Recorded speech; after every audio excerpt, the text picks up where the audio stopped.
They tried to trick me into a nursing home just so they could steal everything I owned, but I knew the nursing home wasn't even real. Before we dive deeper, don't forget to subscribe and drop a comment letting us know where you're tuning in from. I am 74 years old, a grandfather of 3, a widower of 12 years, and a man who has worked every single day since I was 16. I poured cement in the summer heat, froze my hands stiff working night shifts in a warehouse, and eventually built a small but steady construction company with nothing but calloused palms and stubborn pride. I was never rich, not in the way my son and daughter dream of being now, but I was steady. Reliable. I made sure there was always food on the table, tuition money when they needed it, a safe home filled with laughter, even after my wife passed and that laughter grew quieter. When my wife died, the house grew emptier, but I didn't. I filled my days with work, gardening, carpentry, and trips to the cabin upstate that she and I had restored together. And I kept the family close, or so I thought. My son Michael brought his new wife, Lisa, for barbecues. My daughter, Sarah, would come over with the kids, filling the hallways with toys and chatter. I believed we were still the kind of family that held each other up. But love, I've learned, is a blindfold. And when you wear it long enough, betrayal walks right through your front door without you noticing. The change began small.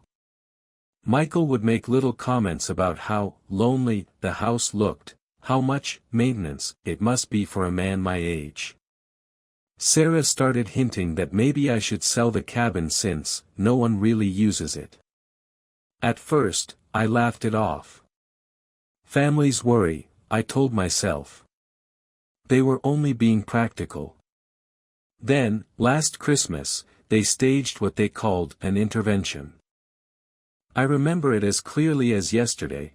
I sat at the dining room table, the one Evelyn and I bought in 1972, polished by decades of holiday dinners, and across from me sat my 2 children with their spouses. Their smiles were forced, the kind people wear when they've rehearsed bad news. "Dad," Sarah began, her voice soft but firm, "we think it's time to consider your safety." Michael slid a glossy brochure across the table. Evergreen Meadows Retirement Community. A staged photo of smiling seniors tossing a beach ball in a pool. "You can't live here forever, Dad," Michael added, leaning forward like a lawyer delivering closing arguments. "It's too big, too much to manage. We worry about you. What if you fall? What if you forget the stove?" I stared at them, my fork halfway to my mouth. For a long moment, all I heard was the old grandfather clock ticking in the hall. They thought I was weak. That grief and age had worn me down into a man ready to be tucked away like an old piece of furniture.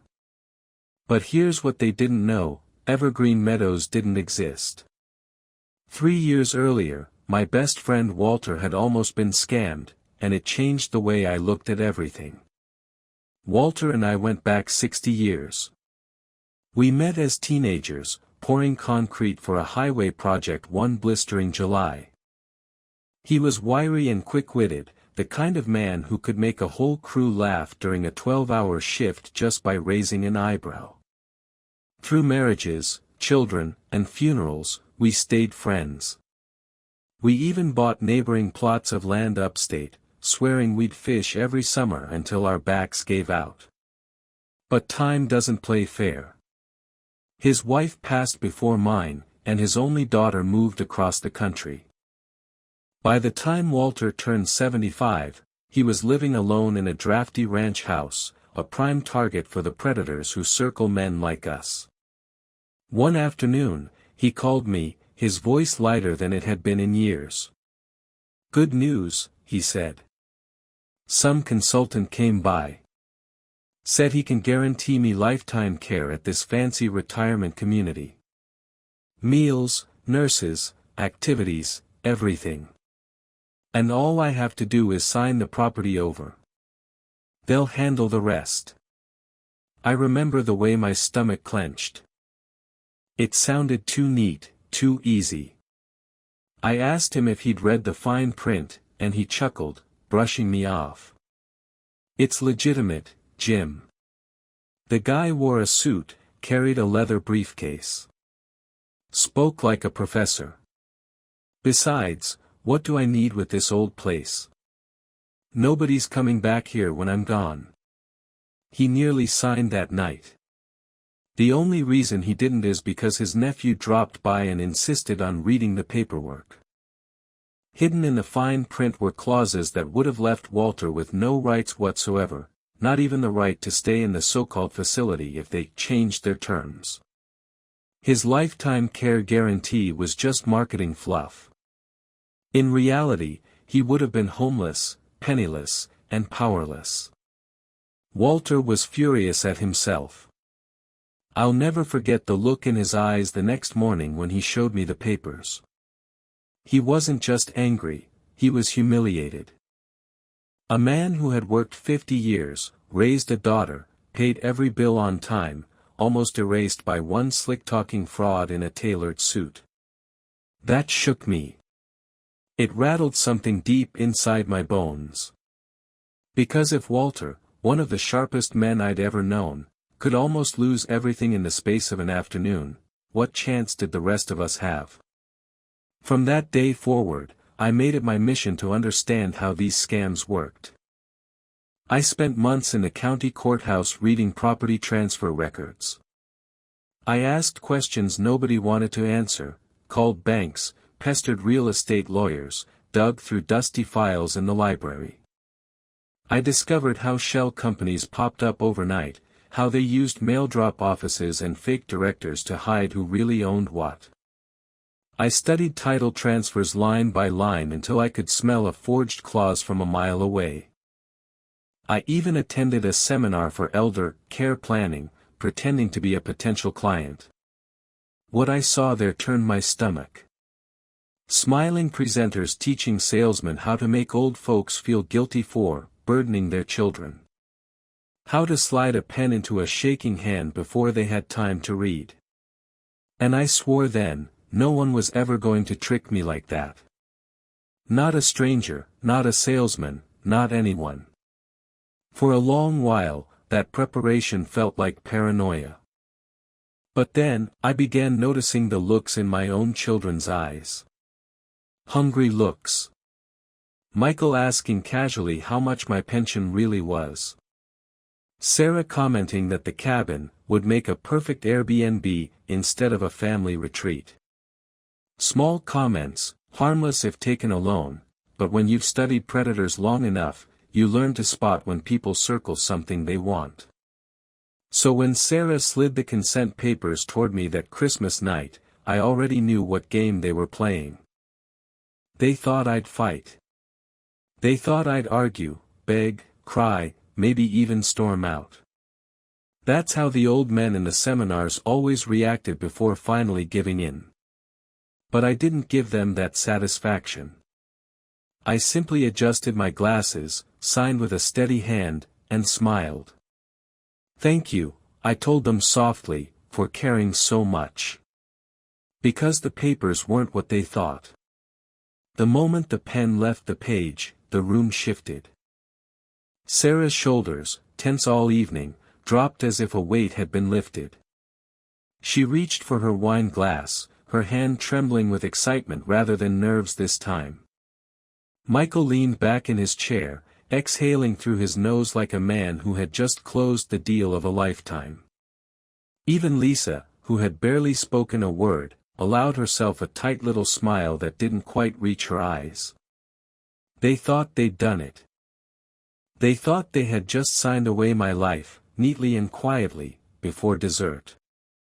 Dad, Sarah said, her voice brighter now, you're making the right choice. This way you won't have to worry about a thing. Evergreen Meadows will take good care of you. She said it like a line she'd rehearsed. A little too perfect, a little too polished. Michael chimed in. And hey, don't worry about the house. We'll figure something out. He tried to sound casual, but I caught the way his eyes flicked toward Lisa, then toward the ceiling beams, the same ones I'd put up with my own 2 hands 50 years ago. His gaze lingered, as if he were already picturing paint swatches and open concept layouts. That was the first slip. Lisa was next. She laughed lightly, swirling the wine in her glass. Honestly, it'll be a relief, Dad. This place is so old-fashioned. Drafty, creaky floors, all that upkeep. Michael and I can finally bring it into this century. Finally. The word rang in my ears. They hadn't even waited for me to move out before they spoke of renovations as if the walls weren't listening. Evelyn's walls. My walls. I smiled faintly and said nothing, hiding the heat that rose in my chest. Sarah tried to cover her excitement with concern. And of course, we'll visit you all the time. The grandkids will love the pool. They'll probably come more than they do here. Her tone wavered on the last line, as if she heard herself admitting the truth. They weren't planning on visiting at all. They were planning on freedom. On finally being rid of the old man in the rocking chair who stood between them and everything they wanted. I stirred the last bite of potatoes on my plate, nodding slowly, as though I were touched by their generosity. That sounds nice, I said. Really nice. What I didn't say was that the ink they had so proudly watched me press into those papers was the same ink that had signed away their own inheritance. Their greed had made them careless, made them sloppy. They had forgotten the first rule of any deal: never celebrate too early. Because as they laughed and clinked glasses, picturing their new countertops and backyard parties, I was picturing something else entirely: how their faces would look when the sheriff arrived with the court filings. How their joy tonight would become their screams tomorrow. I excused myself after dinner, saying the food had made me a little tired. Truthfully, I just wanted to sit in Evelyn's old recliner, let the fire crackle, and watch them bask in their supposed triumph. But when I stepped softly back into the hallway, I heard their voices drifting from the dining room. They hadn't realized I could hear. Lisa's laugh was sharper now, unrestrained. I told you it would work. He didn't even blink. Just signed like a good little old man. Michael chuckled, lowering his voice, though not enough. We'll list the house as soon as we move him in. With the market this hot, we could clear 800,000, maybe more. Sarah's voice was a whisper, but I caught every word. And Dad won't even question it. He thinks we're saving him. He has no idea this is the best thing that's ever happened to us. A pause. A clink of glass. Then Lisa again. Finally, we can stop pretending. No more Sunday visits, no more babysitting the old place. Just money in the bank and freedom. Something inside me froze. Not anger yet, anger would come later, but a coldness, deep and steady, like steel being forged. They weren't talking about safety. They weren't talking about care. They were talking about profit. They were talking about relief. Relief from me. Michael's tone shifted, lower, almost conspiratorial. Once we sell the cabin too, we'll be set. Sarah, you can finally pay off those credit cards. Lisa and I can put a down payment on the new house. And Dad will, well, he'll be too busy at Evergreen Meadows to notice. They laughed together then. A chorus. My family. My children. For a moment, I stood in the hallway, staring at the photographs on the wall, the birthdays, the graduations, the Christmas mornings Evelyn and I had poured our hearts into. Every frame suddenly looked different. Not like memories, but like evidence. Proof of how much I had given, and how little they valued it. I didn't step back into the room. I didn't confront them, didn't shout or throw them out. That would have been too easy for them, an old man sputtering in outrage while they pretended to soothe me. Instead, I climbed the stairs slowly, one hand on the banister, and smiled to myself in the dark. Let them laugh tonight. Let them dream about their renovations and vacations. Because I had heard enough. Enough to know I wasn't just right to prepare, I was destined to make them choke on their greed. 2 weeks later, they came for me. I knew the moment their caravan pulled up. A moving truck, a shiny black SUV, and a locksmith's van, all rumbling into my driveway like an invading army. Neighbors peeked out from behind curtains, some even stepped onto porches. Everyone loves a spectacle, and my children were about to give them one. I sat in Evelyn's rocking chair by the window, coffee in hand, watching them march up the walk. Michael was in the lead, puffed up like a general, waving papers at the locksmith. Lisa trailed behind him in high heels, already dressed like the lady of the manor. Sarah carried a box labeled "Kitchen," fragile, as if she were moving into her childhood home all over again. The locksmith knelt by my front door, tools clicking. Michael turned to his wife and sister with a grin. "Give it 10 minutes and we'll be in. Then we can start clearing out Dad's junk." Dad's junk. 50 years of Evelyn's china, my medals, the handmade furniture I carved with my own hands. Junk. I waited until the locksmith cursed under his breath, fumbling with the lock that no longer matched his tools. My lawyer had made sure of that. Michael's grin faltered. "What's the holdup?" "This doesn't fit," the locksmith muttered, trying another pick. "You sure you got the right keys?" Lisa frowned. "Of course we do. This is our house now."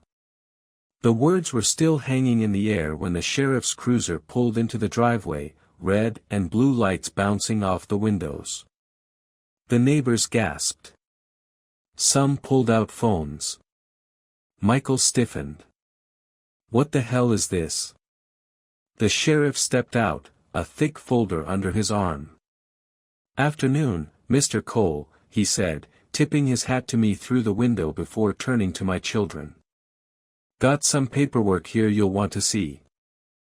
I opened the door then, slow and deliberate. The whole neighborhood was watching.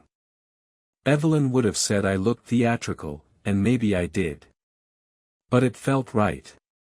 The sheriff handed the folder to Michael. These were filed 2 weeks ago. Court-stamped, legal, binding. Michael flipped through the pages, his face draining of color. Sarah craned her neck to look, then let out a strangled cry.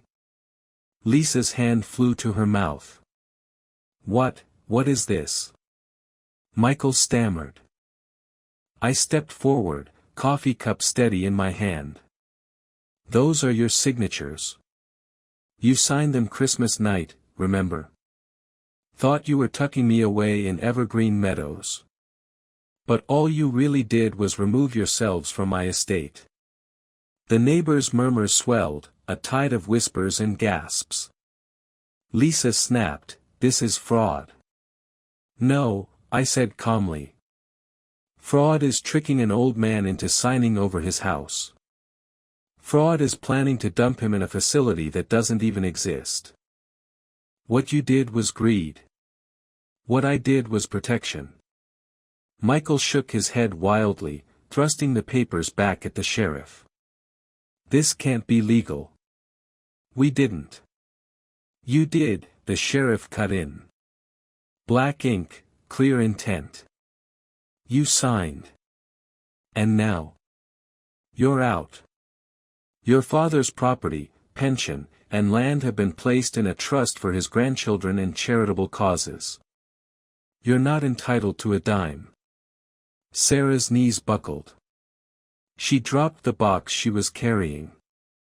China shattered across the porch, a perfect soundtrack to the ruin of her schemes. Lisa turned on Michael. "You said this was foolproof." Michael's face twisted, rage and panic colliding. "You old bastard," he spat at me, his voice breaking. I smiled, just enough for him to see my teeth. "Careful, son. The whole neighborhood's listening." And they were. Every face at every window. Every phone recording. The sheriff gestured to the locksmith. "Pack it up. They've got no claim here."